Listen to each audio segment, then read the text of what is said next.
Hello everyone, welcome to my YouTube channel. তো আজি আমি ডিসকাস কৰিম ক্লাস 9 পাৰ্ট 1 ৰিভিজনৰ পাৰ্ট 1 টো আমি আজি ডিসকাস কৰিম। তো বলক আমি আজি ডিসকাস কৰো। সোয়া এইখিনিত সংখ্যা প্ৰণালীৰ কথা কৈছে, অলপ চাই ল'বা। ইয়াত আছে স্বাভাৱিক সংখ্যা। স্বাভাৱিক সংখ্যাবিলাক কোনবিলাক স্বাভাৱিক সংখ্যা? যিবিলাক সংখ্যা আমি গণনাৰ কাৰণে ইউজ কৰো, সেইবোৰ সংখ্যাকে স্বাভাৱিক সংখ্যা বুলি কোৱা হয়। মানে এই সংখ্যা ৰেখাটো যদি আমি চাওঁ, এই সংখ্যা ৰেখাটোৰ 1 পৰা একেবাৰে এইফালে সোঁফালে অসীমলৈ যোৱা সংখ্যাবিলাককে স্বাভাৱিক সংখ্যা বুলি কোৱা হয়। তো স্বাভাৱিক সংখ্যাবিলাক আমি ইংলিছত n বুলি কওঁ, নেচাৰেল নাম্বাৰ। তো আমি সংখ্যাটিত যদি লিখো কেনেকৈ লিখিম যে 1 2 3 ডট ডট অসীমলৈ যাব, একেটা হৈছে স্বাভাৱিক সংখ্যা। তাৰপিছত দ্বিতীয়টো হৈছে পূৰ্ণ সংখ্যা। পূৰ্ণ সংখ্যা কোনবিলাক? পূৰ্ণ সংখ্যাক ইংলিছত কি বুলি কোৱা হয়? হোল নম্বৰ বুলি কোৱা হয়। পূৰ্ণ সংখ্যাবিলাক 0 পৰা আৰম্ভ কৰি অসীমলৈ যাব এই ৰাইট সাইডত। চোৱা, পূৰ্ণ সংখ্যাবিলাকক কি বুলি কোৱা হয়? Whole number. মানে w বুলি আমি লিখিব পাৰোঁ। সংখ্যাটো কি হ'ব? 0 1 2 3 ডট ডট অসীমলৈ। বা পূৰ্ণ সংখ্যা কাক বোলে বুলি ক'লে আমি এনেকুৱাও ক'ব পাৰোঁ যে 0 আৰু স্বাভাৱিক সংখ্যাক একেলগে পূৰ্ণ সংখ্যা বুলি কোৱা হয়। তাৰপিছত আহিব অখণ্ড সংখ্যা। অখণ্ড সংখ্যাক আমি কি বুলি ক'ম? z বুলি ক'ম। অখণ্ড সংখ্যাবিলাক কোনবিলাক? অখণ্ড সংখ্যাবিলাক এই সংখ্যা ৰেখাৰ এইফালে কি আহিব? -1, এইফালে কি হ'ব? -2, এইফালে -3, এইফালে -4। এই গোটেইবিলাকক অখণ্ড সংখ্যা বুলি কোৱা হয়। মানে প্লাছ আৰু মাইনাছ গোটেইকেইটাক আৰু শূন্যক একেলগে অখণ্ড সংখ্যা বুলি কোৱা হয়। তো এইটো আমি সংহতি এনেকৈ লিখিব পাৰিম -4, -3, -2, -1, এইফালে অসীমলৈ। তাৰপিছত 0 1 2 3 এইফালে অসীমলৈ। এই গোটেইকেইটাক কি বুলি কোৱা হয়? অখণ্ড সংখ্যা বুলি কোৱা হয়। এইখিনি হৈছে পুনৰ আলোচনাৰ আৰম্ভণিখিনি। পুনৰ আলোচনাৰ অনুশীলনী R1খিনি আমি চাম। অনুশীলনী R1ৰ প্ৰথমটো প্ৰশ্ন আমি চাম। 1 নম্বৰ প্ৰশ্নটো, বৰ্গমূলৰ দ্বাৰা √2ৰ আনুমানিক মান 2 দশমিক স্থানলৈ ওলোৱা। 2 দশমিক স্থানলৈ আমাক ওলাব দিছে। তো এইখিনি যদি আমি কৰিব যাওঁ, √2ক যদি আমি সমাধান কৰিব যাওঁ 2 দশমিক স্থানলৈ, তে কি হ'ব? আমি এনেকুৱা কৰিব পাৰিম যে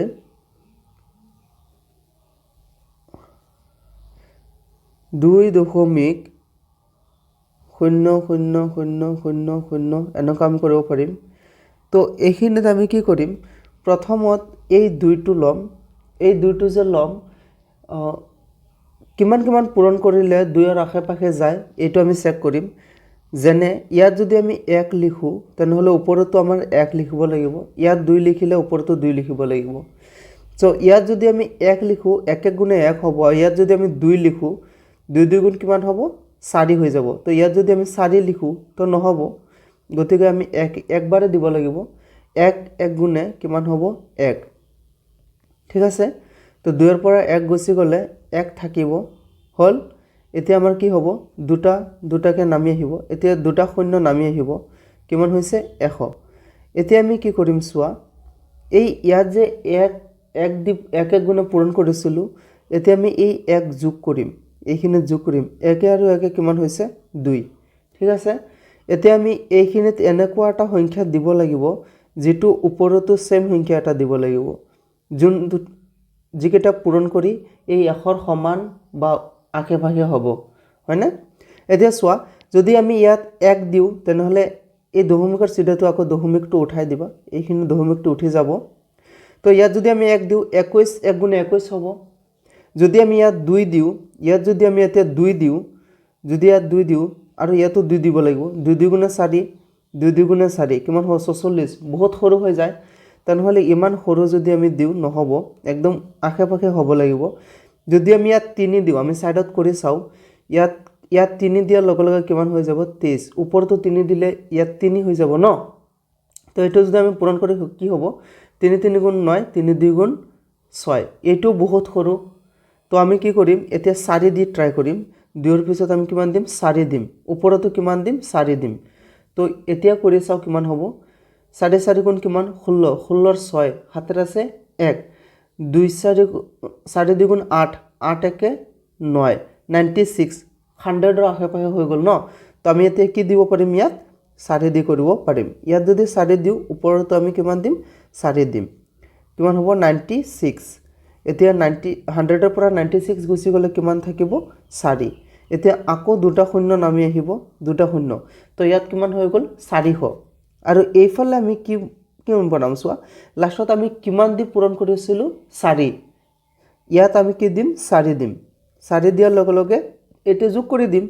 4 আৰু 4 কিমান হ'ব 8 আৰু 2 ৰ 2, এতিয়া 28। ইয়াত 28 হৈ আছে, তো এইখিনিত আমি যিকোনো এটা সংখ্যা এনেকুৱা দিব লাগিব, ওপৰতো দিব লাগিব, দি এইটোৰ লগত মিলাব লাগিব। যদি আমি শূন্য দিওঁ তেনেহ'লে শূন্য দিয়াৰ লগে লগে গোটেইখিনি শূন্যই হৈ যাব, নহ'ব। যদি আমি 1 দিওঁ এইখিনিত তেনেহ'লে 281 1 4 281 হ'ব। যদি আমি এইখিনিত 1 নিদি যদি আমি ইয়াত 2 দিওঁ তেনেহ'লে কি হ'ব, আমি ছাইডত অলপ কৰি চাওঁ। 282 যদি দিওঁ তেনেহ'লে ওপৰতো আমি 2 দিব লাগিব। 2 দি চাওঁ কি হয়, 2 2 গুণে 4, 8 2 গুণ 16 6 হাতেৰে আছে 1, 2 2 গুণে 4 4 1 5। এইটো 400 ওপৰত যায়গৈ নে নাই? তো এতিয়া আমি কিমান বাৰ দিম, একবাৰে দিব পাৰিম। যদি একবাৰ দিওঁ তেনেহ'লে কিমান হ'ব 281, হয়নে? তো বিয়োগ কৰিলে কি হ'ব, ইয়াত 9 হৈ যাব, 9ৰ পৰা 10 হৈ যাব, 10ৰ পৰা 1 গুচি গ'লে কিমান 9, এইখিনিত 9, 9ৰ পৰা 8 গুচি গ'লে 1, আৰু ইয়াত আছে 3, 3ৰ পৰা 2 গ'লে 1। তো আমাক প্ৰশ্নতে কৈছে 2 দশমিক স্থানলৈ আমি কি কৰিব লাগিব, ওলাব লাগে। তো ইয়াত দশমিকৰ পিছত দুটা স্থান হৈ গ'ল নে নাই, 2 দশমিক স্থানলৈ হৈ গ'ল। তো এইটো আমি এনেকুৱা লিখিব পাৰিম √2 = 1.41। বুজি পালা? এতিয়া 2 নম্বৰ প্ৰব্লেমটো চাবা, ইয়াত কি লিখা আছে, দুটা পৰিমেয় সংখ্যা লিখা যাৰ যোগফল পৰিমেয় আৰু পূৰণফল পৰিমেয়। মানে দুটা সংখ্যা লিখিব লাগে যাৰ যোগফলো এটা পৰিমেয় হ'ব লাগিব আৰু পূৰণফলো এটা পৰিমেয় হ'ব লাগিব। এতিয়া এইখিনিত আমি সংখ্যা দুটা আমি ধৰি ল'ব পাৰোঁ যে ধৰোঁ সংখ্যা দুটা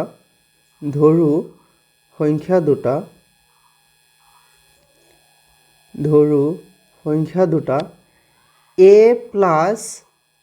√b, আৰু এটা ধৰিব পাৰোঁ আমি যে a মাইনাছ √b। এই দুটাৰ কি কৈছে, সংখ্যা দুটাৰ যোগফল কি হ'ব লাগিব, পৰিমেয়, আৰু পূৰণফলো পৰিমেয় হ'ব লাগিব। এতিয়া আমি যদি যোগ কৰোঁ কি হ'ব চোৱা, এতিয়া আমি যোগ কৰিম যোগফল, সংখ্যা দুটাৰ যোগফল কি হ'ব চোৱা, যোগফল। তো যোগফল আমি কি কৰিম, a plus √b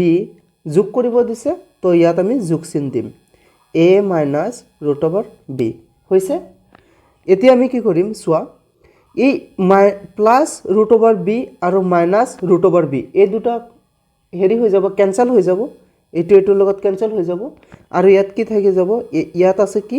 plus a, ইয়াত আৰু আছে প্লাছ a, মানে দুটা ইয়াত থাকিলে কি হ'ব 2a। এইটো এটা পৰিমেয় হয় নে নহয়, এইটো এটা পৰিমেয় সংখ্যা। এতিয়া আমি ছেকেণ্ড কৰিব লাগিব যে পূৰণফলটো কি হ'ব লাগিব, এটা পৰিমেয় সংখ্যা হ'ব লাগিব। তেতিয়া আমি পূৰণফল ওলাম,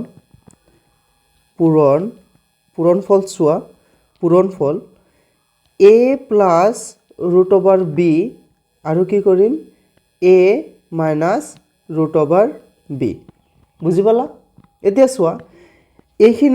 এইখিনিত চাবলৈ গ'লে এটা সূত্ৰৰ লগত মিলি আছে চোৱা, whole a plus b whole a minus b। তো আমি সূত্ৰটো কি পাইছিলোঁ, whole a plus b whole a minus bৰ সূত্ৰটো কি আছিল, মানে a square minus b square equal whole a plus b whole a minus b। মনত আছেনে? এতিয়া এইটো whole a plus b whole a minus b মানে a স্কোৱাৰ মাইনাছ b স্কোৱাৰত লিখিব পাৰিম। ইয়াত চোৱা whole a plus b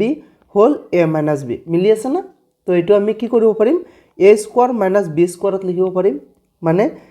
a square minus b square, b square মানে হৈছে √b হোল স্কোৱাৰ হ'ব। এতিয়া এইটো কি হ'ব, এই স্কোৱাৰৰ কাৰণে এই √টো কাটি যাব, তো থাকি যাব কি a square minus b। a square minus b এটা পৰিমেয় সংখ্যা হয়, এতেকে পৰিমেয়, এই সংখ্যাটো কি হয়, পৰিমেয় সংখ্যা হয়। তো প্ৰশ্নত কি আছিল যে দুটা অপৰিমেয় সংখ্যা লিখা এইটো এটা অপৰিমেয় সংখ্যা এইটো এটা অপৰিমেয় সংখ্যা ৰুট ওভাৰ দিছোঁ ন তো আমি ধৰি ল'ম যে এইটো এটা দুটা অপৰিমেয় সংখ্যা লিখিব দিছে তো দুটা আমি অপৰিমেয় সংখ্যা লিখিলোঁ এই দুটা অপৰিমেয় সংখ্যা যাৰ যোগফল পৰিমেয় চোৱা এতিয়া এই অপৰিমেয় সংখ্যা দুটাৰ যেতিয়া আমি যোগফল কৰিছোঁ যোগফল কি ওলাইছে পৰিমেয় ওলাইছে আৰু পূৰণফল ওলাব দিছে পূৰণফল কি ওলাইছে এটা পৰিমেয় সংখ্যা ওলাইছে 3 নম্বৰ প্ৰশ্নটো চাবা সংখ্যা ৰেখাৰ সহায়ত -5 আৰু +5ৰ মধ্যৱৰ্তী অখণ্ড সংখ্যাবোৰ লিখা মাজৰ অখণ্ড সংখ্যাবোৰ লিখিব দিছে এইখিনিত আমি কি কৰিম চোৱা এতিয়া সংখ্যা ৰেখা এটা লিখিব লাগে এনেকুৱা এটা সংখ্যা ৰেখা লিখিলোঁ এই সংখ্যা ৰেখাটোৰ মাজত কি হ'ব 0 ৰাইট সাইডত কি হ'ব +1 মানে আমি 1 লিখিব পাৰোঁ 2 3 4 5 আৰু ইফালে কি হ'ব -1 -2 -3 -4 আৰু -5 ইয়াত কি কৈছে যে -5 আৰু 5ৰ মাজত যিকেইটা অখণ্ড সংখ্যা আছে এই অখণ্ড সংখ্যা কেইটা লিখিব লাগে এতিয়া -5 হৈছে এইখিনি আৰু +5 হৈছে এইখিনিৰ মাজৰ গোটেইকেইটা অংক যিমান আছে এই গোটেইকেইটা কি হৈ যাব এই সংখ্যাকেইটা লিখি দিলে হৈ গ'ল তো এতিয়া কি লিখিব পাৰিবা আনসাৰত -4 -3 -2 -1 0 1 2 3 4 এইকেইটা লিখি দিলে হৈ গ'ল ঠিক আছে 4 নম্বৰ প্ৰশ্নটো চাবা সূচকৰ বিধি a⁴m হৰণ a⁴n ইজিকেল a⁴m - m ত m ইজিকেল n লৈ প্ৰমাণ কৰা যে a⁴0 ইজিকেল 1 বুজি পালানে a⁴0 ইজিকেল 1 যে এইটো আমি প্ৰমাণ কৰিব লাগে এইটো সূচকৰ বিধি প্ৰয়োগ কৰি ইয়াত আমি এনেকুৱা লিখিব পাৰিম যে a⁴m হৰণ a⁴n ইজিকেল a⁴m - n এইখিনিত আমি m ইজিকেল কিমান ল'ম m ইজিকেল n লৈ m ইজিকেল কিমান ল'ব দিছে m ইজিকেল কি ল'ব দিছে n ল'ব দিছে চোৱা এতিয়া এইটো আমি এনেকুৱা লিখিব পাৰিম যে a⁴m a⁴n is equal a⁴m - n এইখিনিত চোৱা mৰ মান কি ল'ব দিছে n ল'ব দিছে তো এইটো m আছে এইটো mটো কি লিখি দিম n লিখি দিম a⁴n আৰু তলতটো a⁴n আছে ইজিকেল এইখিনিত আছে কি এইটো m এইটো কি লিখিম আমি n কাৰণ mৰ মান কিমান ল'ব দিছে n ল'ব দিছে -n এতিয়া চোৱা a⁴n যদি এইটোৰ লগত কাটি দিওঁ তেনেহ'লে আমাৰ কিমান থাকিব 1 থাকিব মানে 1 ইজিকেল আৰু a⁴n - n ৰ পৰা n গুচি গ'লে কিমান হ'ব 0 হ'ব তো a⁴0 ইজিকেল 1 এইটো আমাক প্ৰমাণ কৰিব দিছে যে a⁴0 ইজিকেল 1 প্ৰমাণিত হ'লনে a⁴0 ইজিকেল 1 তেতিয়া আমি লিখি দিব পাৰিম a⁴0 ইজিকেল 1 ইয়াত লিখি দিওঁ প্ৰুভড ঠিক আছে 5 নম্বৰ প্ৰশ্নটো চোৱা কি কৈছে সূচকৰ বিধি a⁴m হৰণ a⁴n ইজিকেল a⁴m - n ত m is equal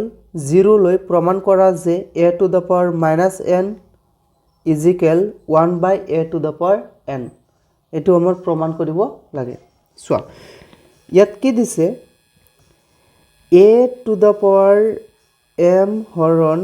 a⁴n is equal a⁴m - n আৰু ইয়াত আমাক m ইজিকেল 0 ল'ব দিছে আৰু আমাৰ প্ৰমাণ কৰিব লাগে যে a⁴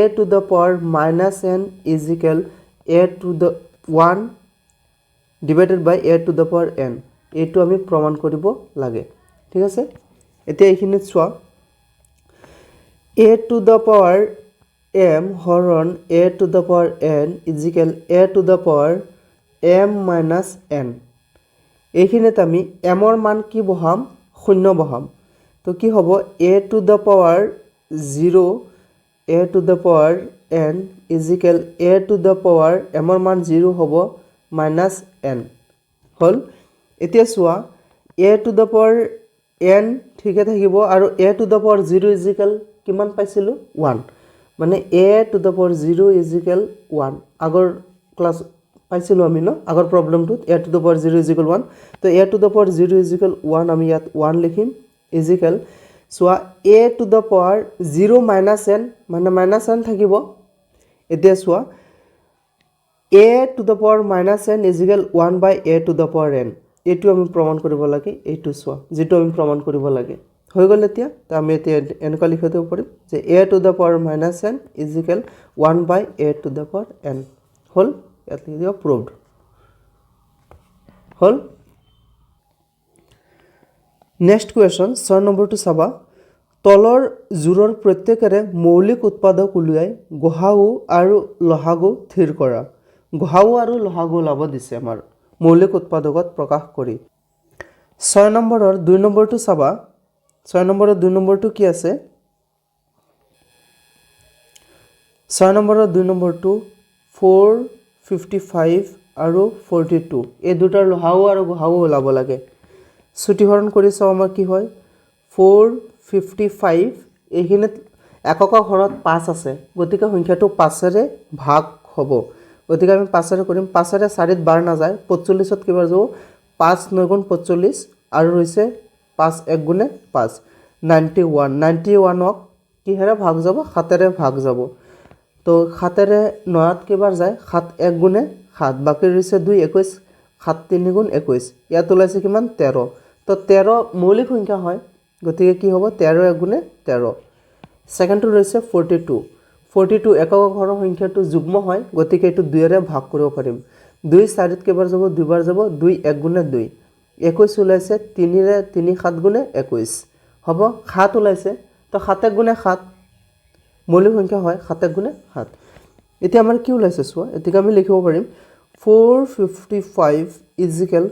5 into 7 into 13 into 1 second to 42 is equal 2 into 3 into 7 into 1 এই দুটাত কমন কি আছে 7 7 কি হৈ আছে কমন হৈ আছে হয় না নহয় 7 এটা কমন আছে গতিকে আমাৰ আৰু কি আছে আৰু 1 আছে 1 গুণটো 1 হয় তেনেহলে গহাও কিমান হ'ব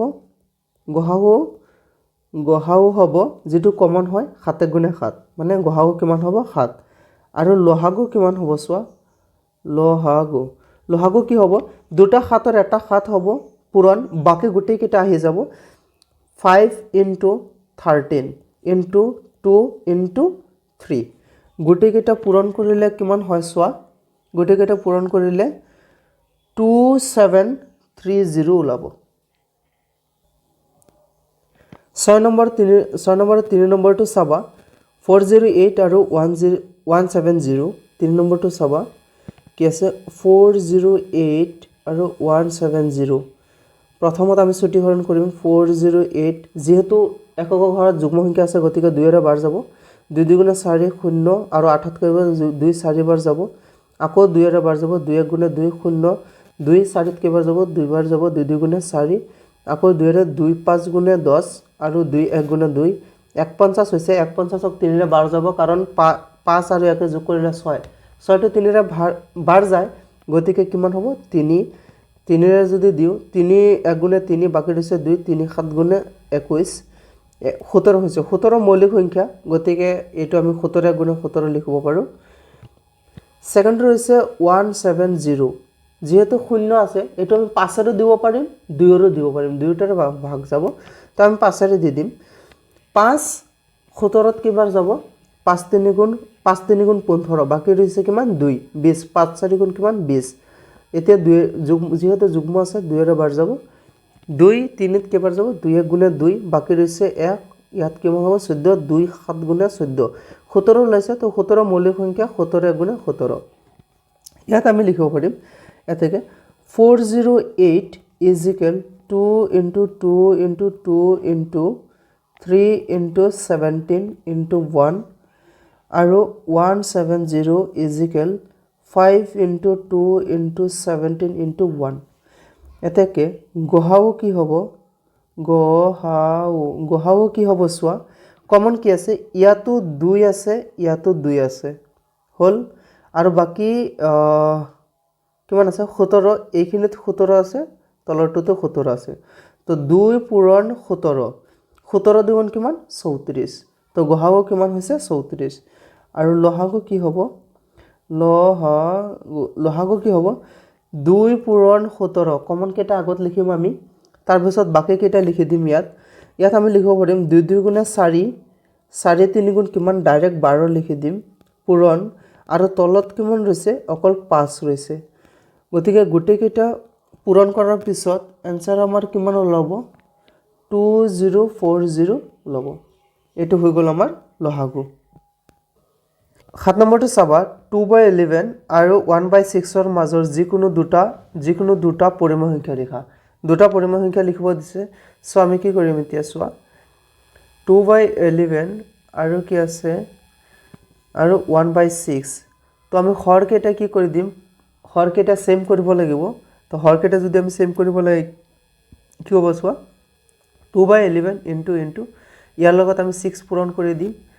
11 6 গুণ 66 ইয়াত লিখি দিম 6 2 গুণ কিমান 12 নেক্সট 1/6 ইনটু যেহেতু ইয়াত 6 পূৰণ কৰিছিলো তো ইয়াত আমি 11 পূৰণ কৰিব পাৰিম 11 6 গুণ 66 আৰু 11 1 গুণে 11 তো দুটাৰ মাজত ডিফাৰেন্স বেছি নাই একৰো ডিফাৰেন্স নহয় তো যিকোনো দুটা পৰিমেয় সংখ্যা লিখিব দিছে গতিকে আকৌ আমি এইকেইটাৰ লগত 3 পূৰণ কৰি দিম 12/66 ইনটু আমি ইয়াৰ লগত 2 পূৰণ কৰিব পাৰিলো হয় কিন্তু 2 পূৰণ কৰিলে আকৌ দুটা পৰিমেয় সংখ্যা নোলায় একেবাৰে ওচৰা-ওচৰি হৈ যায় এটাহে ওলায় গতিকে আমি কি পূৰণ কৰিম 3 পূৰণ কৰিম যদি আমি ইয়াত 3 পূৰণ কৰো দুটাৰ লগত হৰ আৰু লবৰ লগত 3 পূৰণ কৰো কি হয় চোৱা 6 3 গুণ 18 18ৰ 8 হাতেৰ আছে 1 6 3 গুণ 18 কে 19 198 আৰু ইয়াত 12 3 গুণ কিমান হ'ব 36 হয় সেকেন্ডটো কিমান আছে 11/66 ইনটু আমি 3 পূৰণ কৰিম 3 পূৰণ কৰিলে কিমান হ'ব 198 আৰু 11 3 গুণ কিমান হ'ব 33 এতিয়া চোৱা কিমান আছে এতিয়া আমি এইখিনিত লিখিব পাৰিম 36/198 আৰু কিমান আছে আৰু 198 ওপৰত কিমান আছে 33 তো এই দুটাৰ মাজত দুটা পৰিমেয় সংখ্যা লিখিব দিছে তেনেহলে আমি লিখিব পাৰিম যে 198 33 ৰ পিছত আছে 34 আৰু এটা 198 35 তাৰ পিছত আছে 36 তো আমাৰ যিকোনো দুটা পৰিমেয় সংখ্যা লিখা দিছে আমি দুটা পৰিমেয় সংখ্যা লিখা হল এই দুটাই হৈ যাব নেক্সট কোৱেশ্চন চাবা 8 নম্বৰটো হৰল কৰা কৈছে √10 ইনটু √5 ইয়াত কি কৈছে √2 ইজিকেল 1.41 হলে প্ৰদত্ত সংখ্যাৰ আসন্ন মান কি হ'ব এতে √2 ৰ মান দিয়া আছে 1.41 তে আমি অঙ্কটো কৰি চাও কি হয় √10 ইনটু √5 এতিয়া √10 ক আমি ভাগ কৰিব পাৰো কেনেকৈ ভাগ কৰিব পাৰিম চোৱা 10 ক আমি ভাগ কৰিলে কি হ'ব 2 পূৰণ 5 2 5 গুণ 10 ইনটু √5 ৰাখি দিলো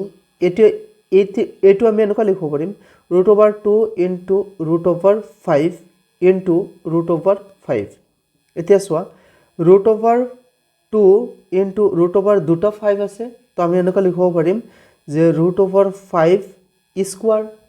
হয়নে তো এতিয়া এইখিনিত আমি কৰিব পাৰো স্কয়াৰ আৰু √5 কাটি দিম তো থাকি যাব কিমান ইয়াত 2 ইনটু 5 হয়নে এতিয়া চোৱা √2 ৰ মান কিমান দিয়া আছিল √2 ৰ মান দিয়া আছিল যে 1.41 তো √2 ৰ মান আমি লিখি দিম 1.41 ইনটু ইয়াত 5 এতিয়া 1.41 ক 5 ৰে যদি পূৰণ কৰো আমাৰ কি হয় 5 গুণ 5 5 4 গুণ 20 ৰ 0 7 2 5 গুণ 5 5 6 7 7 2 ঘৰ আগত দশমিক 2 ঘৰ আগত দশমিক তো কিমান হ'ব 7.0 5. That is the answer. Next question চাবা 9 number 2. P by Q আৰ্হিৰ ভগ্নাংশত প্ৰকাশ কৰা। তলৰ যিকেইটা আছে গোটেইকেইটাক P by Q আৰ্হিত প্ৰকাশ কৰিব লাগে।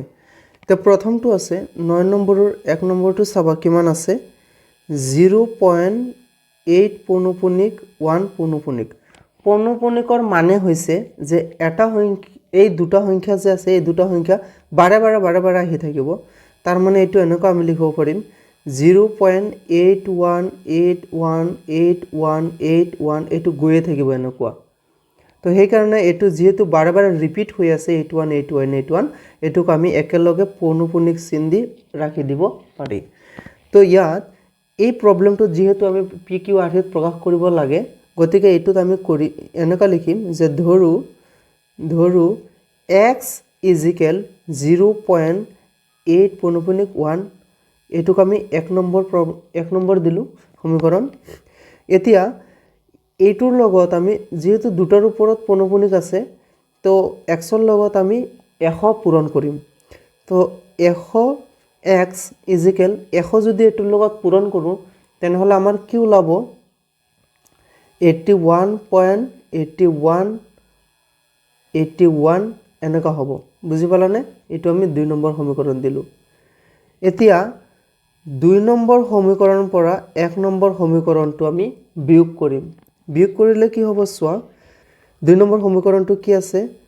100x = 81.81 ... তাৰপিছত আছে 1 নম্বৰ সমীকৰণটো আছে x = 0.8181 ... বুজি পালানে? এতিয়া আমি বিয়োগ কৰিলে কি হ'ব চোৱা এইটোৰ পৰা যদি এইটো আমি বিয়োগ কৰোঁ 0.0000 ওলাই থাকিব 81ৰ ইয়াত একো নাই মানে 0 আছে 81 হ'ব = 100x আৰু ইয়াত কিমান আছে 1x আছে তো কিমান হ'ব বিয়োগ কৰিলে 99x। তো ইয়াত কি ওলাইছে 99x = 81। এতিয়া আমি কি কৰিব পাৰিম চোৱা 99 ইনটু পূৰণ হৈ আছে সেইফালে গ'লে কি হ'ব হৰণ হৈ যাব। তো x =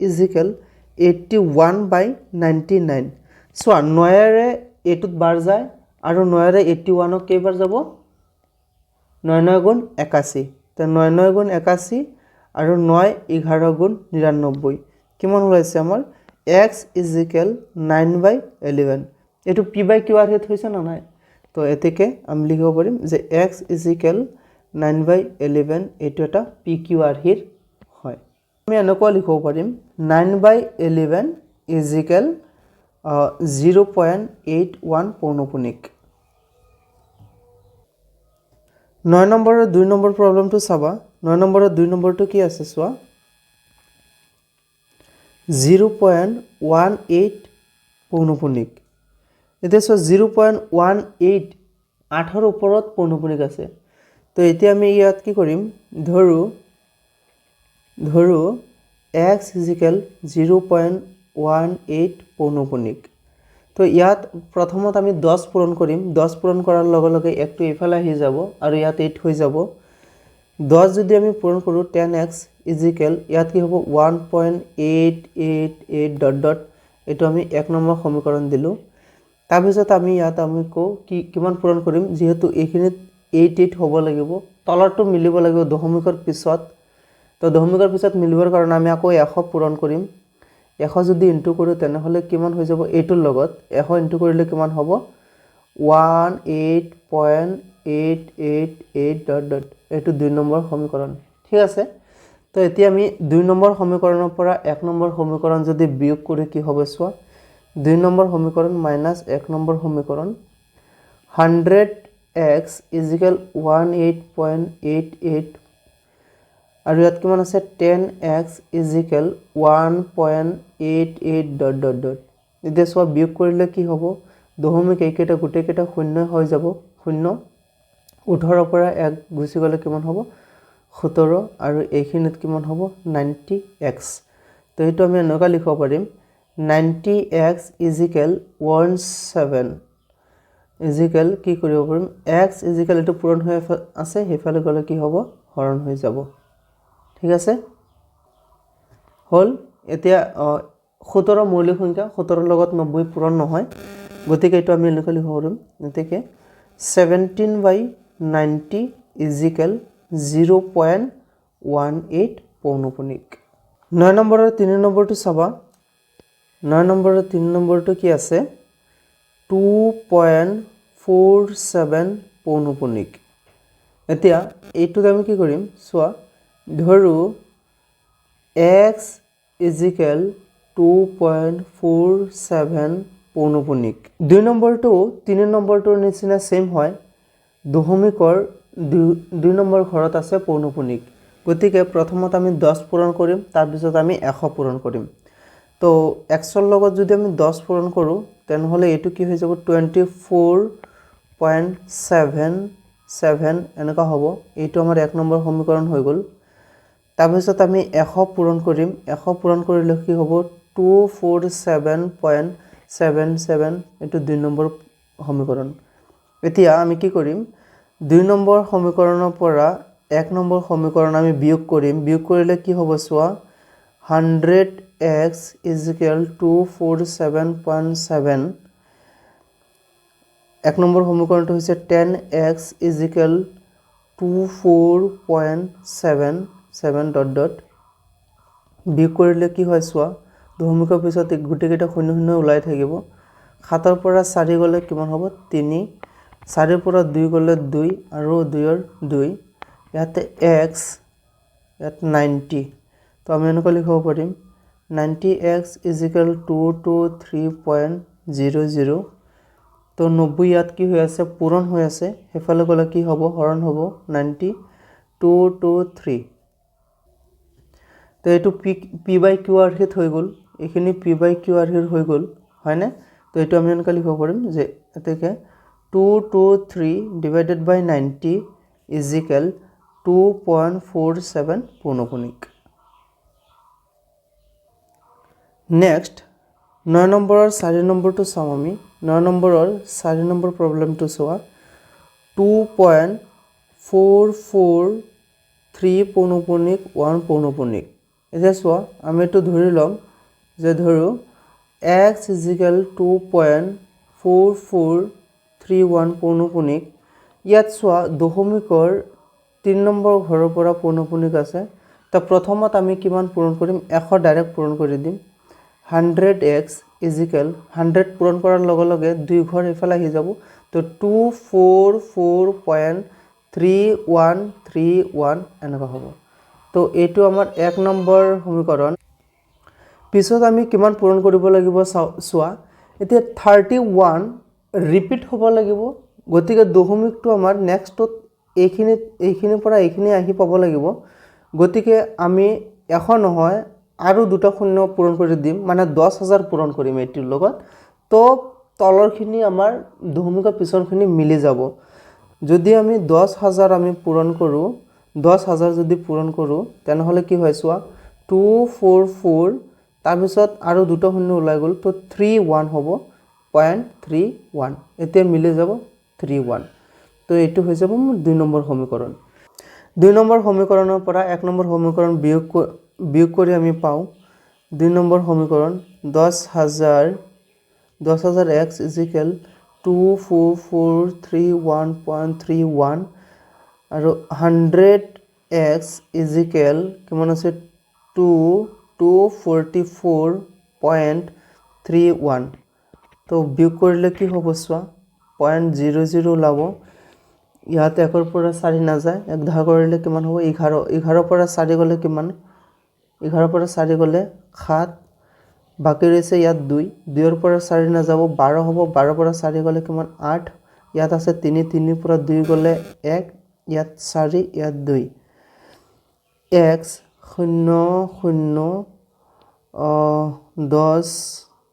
9 9 এতেকে আমি লিখিব পাৰিম 9900 x ইজিকেল 24187.00 9900 এটো কি হৈ আছে পূৰণ হৈ আছে 9900 পূৰণ হৈ আছে হেফালে গ'লে কি হ'ব হৰণ হৈ যাব তো আমি এইটো এনেকৈ লিখিব পাৰিম 24187 ডিভাইডেড বাই 9900 তো এইটো p বাই q হিত হৈ গ'ল তো আমি লিখি দিব পাৰিম যে দেখে 24187 ডিভাইডেড বাই 9900 ইজ ইকুৱেল 2.443 পৌনপুণিক 1 পৌনপুণিক 10 নম্বৰটো চাবা 10 নম্বৰটো আমাক কি কৰিব দিছে হৰণ কৰিব দিছে প্ৰথম অংকটো কি আছে হোল ৰুট ওভাৰ 3 মাইনাছ কি আছে চোৱা 10 নম্বৰৰ 1 নম্বৰটো চাবা whole root over 3 minus root over 2 whole square এইটো আছে তো এইখিনিত আমি সূত্ৰ প্ৰয়োগ কৰি এই অংকখিনি কৰিম যে a minus b whole square a minus b whole square কি আছিল a minus b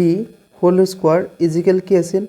a square minus 2ab plus b square হয়নে তো এই অংকখিনিও আমি এইটো ফৰ্মেটতে কৰিম আৰু এইখিনিত আমাৰ a কিমান হ'ব ৰুট ওভাৰ 3 আৰু b ইজিকেল ৰুট ওভাৰ 2 হয়নে সো ৰুট ওভাৰ 3 ক আমি a ধৰিলোঁ আৰু ৰুট ওভাৰ 2 ক আমি b ধৰিলোঁ তো আমি এইটো এনেকুৱা কৰিব পাৰিম a minus b whole square equal a square মানে root over 3 square minus 2ab 2 into a কিমান আছে ৰুট ওভাৰ 3 আৰু b কিমান আছে root over 2 plus b square মানে হৈছে ৰুট ওভাৰ 2 স্কোৱাৰ এতিয়া a স্কোৱাৰ আৰু a ৰুট ওভাৰ কাটি দিলোঁ থাকি গ'ল ইয়াত 3 মাইনাছ 2 3 এইটো আৰু এইটো পূৰণ হৈ আছে 3 2 গুণ কিমান 6 একেলগে লিখি দিলোঁ প্লাছ স্কোৱাৰ আৰু ৰুট ওভাৰ কাটি দিলোঁ ইয়াত থাকি গ'ল কিমান 2 এতিয়া চোৱা ইয়াত 3 আছে আৰু ইয়াত 2 আছে 3 আৰু 2 ৰ আগত যোগ চিন আছে 3 2 কিমান হ'ব 5 মাইনাছ 2 ৰুট ওভাৰ 6 10 নম্বৰৰ 2 নম্বৰটো চোৱা এনেকুৱা হৈ আছে whole 2 root over 3 plus root over 5 whole 2 root over 3 minus 5 এইখিনি আৰু এইখিনি মিলি আছে এই সেকেন্ডটো আৰু সেকেন্ডটো মিলি আছে হয়নে তো আমি এইটো a ধৰিব পাৰোঁ এইটো b ধৰিব পাৰোঁ এইটো a এইটো b ধৰিব পাৰোঁ তো এইখিনিত কি মিলি আছে চোৱা যে হোল a প্লাছ b এইখিনি আৰু সেকেন্ডখিনি হৈ আছে যে হোল a মাইনাছ b তো এইটো কি সূত্ৰ হয় whole a plus b whole a minus b মানে হৈছে a square minus b square তো এইখিনি আমি a স্কোৱাৰ মাইনাছ b স্কোৱাৰত লিখি দিব পাৰিম আৰু এইখিনিৰ a ইজিকেল কিমান হৈ আছে 2 ৰুট ওভাৰ 3 আৰু b ইজিকেল কিমান হৈ আছে ৰুট ওভাৰ 5 তো a স্কোৱাৰ মাইনাছ b স্কোৱাৰত আমি লিখি দিম কাৰণ এইটো কি হৈ আছে whole a plus b whole a minus b সূত্ৰত পৰিছে তো a মানে হৈছে 2 root over 3 square a square minus b square মানে হৈছে সৰি এইখিনি ৰুট ওভাৰ আছে কিমান আছে ৰুট ওভাৰ 5 স্কোৱাৰ হয়নে এতিয়া চোৱা এইটো স্কোৱাৰ এই দুটাৰ ওপৰতে আছে গতিকে 2 square into root over 3 whole square minus এইটো স্কোৱাৰ আছে স্কোৱাৰ আৰু ৰুট ওভাৰ কাটি দিলোঁ থাকি গ'ল ইয়াত 5 ইয়াত কি হ'ব 2 2 গুণে 4 আৰু এইটো কাটি যাব থাকি যাব ইয়াত কিমান হৈ যাব 3 মাইনাছ 5 3.5 গুণ কিমান হ'ব 12 minus 5 12 minus 5 is equal 7 10 number 3 নম্বৰটো চাবা whole 8 plus root over 3 whole 2 plus root over 3 এইখিনিত মিলি থকা নাই সূত্ৰ ইয়াত প্ৰয়োগ কৰিব নোৱাৰিম আমি গতিকে এইখিনিত চাবা এই 8 আছে নহয় এই 8 দুটাৰ লগত কি হৈ আছে পূৰণ হৈ আছে আৰু বাকি ৰৈছে 3 সেম 3ও এই দুটাৰ লগত কি হৈ আছে পূৰণ হৈ আছে গতিকে আমি এইটো এনেকৈ লিখিব পাৰিম যে 8 whole 2 plus root over 3 again plus root over 3 ইনটু 2 প্লাছ ৰুট ওভাৰ 3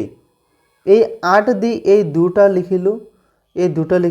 আৰু আকৌ ৰুট ওভাৰ 3 দি এই দুটা যেহেতু পূৰণ হৈ আছে এই দুটা লিখি দিলোঁ এতিয়া চোৱা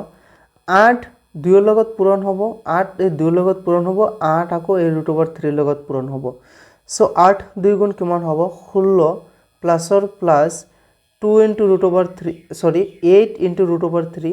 8 root over 3 এনেকুৱাই থাকিব তাৰপিছত প্লাস 2 root over 3 into 2 তো এটো কি হ'ব 2 root over 3 plus plus 3 into root over 3 তো কি হ'ব root over 3 স্কয়ার হৈ যাব এতিয়া আমি এনেকুৱা লিখিব পাৰিম 16 প্লাস ইয়াত চোৱা 8 আছে ইয়াত কিমান আছে 2 আছে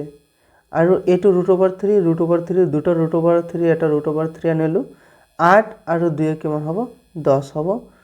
প্লাস এই root over ৰ কাৰণে স্কয়াৰ আৰু root over কাটি দিলো থাকি গল কিমান ইয়াত 3 এতিয়া 16 আৰু 3 ইনটু হৈ যাব কিমান হ'ব 19 plus 10 root over 3 that is the answer 10 number 4 নম্বৰটো চাবা 1 divided by 1 plus root over 2 এইখিনিত আমি এই অংককেইটাক আমি কৰিব লাগে যে হৰটো অপৰিমেয় হৈ আছে হৰটো আমি কি কৰিব লাগিব পৰিমেয় কৰিব লাগিব তো হৰ পৰিমেয় কৰাৰ এটা ধুনিয়া এটা নিয়ম আছে 1 এটো 1 plus root over 2 into এই গুটেখিনি আকৌ মাইনাস হৈ যাব ইয়াত 1 minus root over 2 তো ইয়াত যদি 1 minus root over 2 পূৰণ কৰিছো ওপৰতো সেম হ'ব 1 minus root over 2 পূৰণ কৰিলো তো এতিয়া চোৱা ইয়াত চোৱা 1 plus root over 2 into 1 minus root over 2 এইখিনি whole a plus b whole a minus b সূত্ৰত আছে গতিকে কি আছে সূত্ৰটো কি আছিল whole a plus b whole a minus b মানে কি আছিল a square minus b square so এটো এনেকা লিখিব পাৰিম a square minus b square মানে হৈছে root over 2 হোল স্কয়ার হয়নে মানে ইয়াত কি হৈ আছে a কিমান হৈছে 1 আৰু b মানে কিমান হৈ আছে root over 2 তো আৰু এক দি এটো পূৰণ কৰিলে 1 minus root over 2 এ থাকি যায় হয়নে এতিয়া চোৱা একে গুণে একে হ'ব minus 2 আৰু স্কয়াৰ আৰু root over কাটি দিলো থাকি গল ইয়াত আমাৰ 2 1 minus root over 2 হৈ যাব ইয়াত চোৱা 1 plus 1 আৰু minus 2 কাটি দিলে আমাৰ কি হ'ব minus 1 থাকিব আৰু ওপৰত থাকিব 1 minus root over 2 এতিয়া minus 1 দি এই গুটেখিনিক যদি হৰণ আমি কৰো তেনেহলে এই মাইনাসৰ কাৰণে এক এটো গুটেকেটাত একবাৰে যাব কিন্তু ইয়াত মাইনাস আছে মাইনাস আৰু ইয়াত প্লাস আছে এইখিনি যদি প্লাস আছে এইখিনিত প্লাস আছে তো প্লাসটো কি হৈ যাব -1 হ'ব আৰু এই মাইনাসটো কি হৈ যাব প্লাস হৈ যাব √2 10 নম্বৰৰ 5 নম্বৰটো চোৱা 4 divided by √7 plus √3 সো এটো সেম হৰটো আমি পৰিমেয় কৰিম গতিকে আমি ইয়াত চোৱা 4 √7 plus √3 এইখিনিৰ লগত আমি ইনটু কৰি দিম √7 minus √3 ইনটু কৰিল ওপৰতো সেম ইনটু কৰিব লাগিব √7 minus √3 ইয়াত চোৱা সেম আগৰটো নিচিনা whole a plus b whole a minus b হৈ আছে তো a স্কয়ার minus b স্কয়াৰত লিখিব পাৰিম তো a মানে হৈছে √7 মানে হৈছে a তো এটো আমি a স্কয়ার minus b মানে হৈছে 3 minus √3 হোল স্কয়ার হৈছে a square minus b square আৰু ওপৰত আছে কিমান 4 into হোল √7 minus √3 এতিয়া চোৱা √ৰ কাৰণে স্কয়ার আমি কাটি দিলো সেম দুটাটো কাটি দিলো থাকি গল ইয়াত কিমান আমাৰ 7 minus 3 আৰু ওপৰত হৈছে 4 into √7 minus √3 এতিয়া চোৱা 7 পৰা 3 গুচি গলে কিমান থাকিব 4 আৰু ওপৰত আছে কিমান 4 পূৰণ √7 minus √3 এতিয়া চোৱা এই 4 আৰু এইটো 4 আমি কাটি দিলো হয় না তো থাকি যাব আমাৰ কি √7 minus √3 10 নম্বৰ 7 নম্বৰটো চাবা 7 plus √3 divided by 7 minus √3 এটো আমি কি কৰিম চাবা 7 plus √3 আৰু 7 minus √3 into সেম দুটাৰ লগত আমি 7 plus √3 আৰু ইয়াত লিখিম 7 plus √3 পূৰণ কৰি আমি পাও যে এইটো সেম আগৰটো নিচিনা whole a plus b whole a minus b আমি পেলাই লিখিছোঁ সো ইয়াত আমি কি হ'ব a square minus b square a মানে হৈছে 7 a square minus b square মানে হৈছে -3 সরি √3 হোল স্কোয়ার আৰু ওপৰত এই দুটা এইখিনিৰ লগত এইখিনি কি হৈ আছে এইখিনিৰ লগত এইখিনি পূৰণ কৰিলে আমি কি পাওঁ সো 7 ইনটু এই গুটেখিনি 7 ইনটু এই গুটেখিনি তো কি হ'ব 7 প্লাস √3 সেম আকৌ √3 প্লাস √3 আৰু এই গুটেখিনি তলৰ এই গুটেখিনি 7 প্লাস √3 এতিয়া আমি কি পাওঁ চাওঁ 7 স্কোয়ার ইজ ইকুয়াল 49 আৰু স্কোয়াৰ আৰু √3 কাটি দিলোঁ তো -3 থাকি গ'ল বাকি ইয়াত 7 7 গুণ কিমান এইটো এই 7 দি এই গুটে কেটাৰ লগত এইটো লগত আৰু এইটো লগত পূৰণ হৈ যাব 7 7 গুণ 49 প্লাস 7 ইনটু √3 7 √3 থাকিব নেক্সট প্লাস √3 ইনটু 7 7 √3 লিখো আৰু প্লাস √3 ইনটু √3 দুটা √3 হলে কি হ'ব √3 স্কয়ার তো এইটো আমি এনেকা লিখিব পাৰিম 49 minus 3 হলে কিমান হ'ব 46 আৰু ইয়াত হ'ব 49 plus 7 √3 plus 7 √3 এইটো হাতে হাতে কিমান হ'ব 14 আৰু √3 plus ইয়াত স্কয়াৰ আৰু √3 কাটি যাব থাকি যাব কিমান 3 ইয়াত 49 আছে আৰু ইয়াত 3 আছে তো 49 আর প্লাস 3 কিমান হ'ব 52 plus 14 √3 divided by 46 এতিয়া 52 আৰু 14 এই দুটাৰ মাজত আমি কমন ল'ব পাৰিম কিমান 2 এটা কমন ল'ব পাৰিম 2 যদি আমি কমন লওঁ তেনেহলে 2 52 ত কিবা যাব 2 2 4 12 2 6 12 প্লাস 2 7 গুণে কিমান 14 √3 জায়গাত √3 হল তাৰপিছত ইয়াত আছে কিমান 46 এতে 2 46 ত আমি কাটিব পাৰিম না 2 46 ত যদি আমি কাটো 2 2 4 2 3 6 তো থাকি যাব কিমান আমাৰ তলত 23 ওপৰত কিমান 26 plus 7 √3 that is the answer বাকি 10 নম্বৰৰ 7 নম্বৰটো আৰু 8 নম্বৰটো এই দুটা অংক অনুশীলনী 1.5 ত আছে তো 1.5 যেতিয়া কৰাম একেলগে এই দুটা অংক কৰাই দিম তাৰ পৰা তোমালোকে চাই ল'ব পাৰিবা আজি ইমানলৈকে থ্যাংক ইউ এভৰিৱান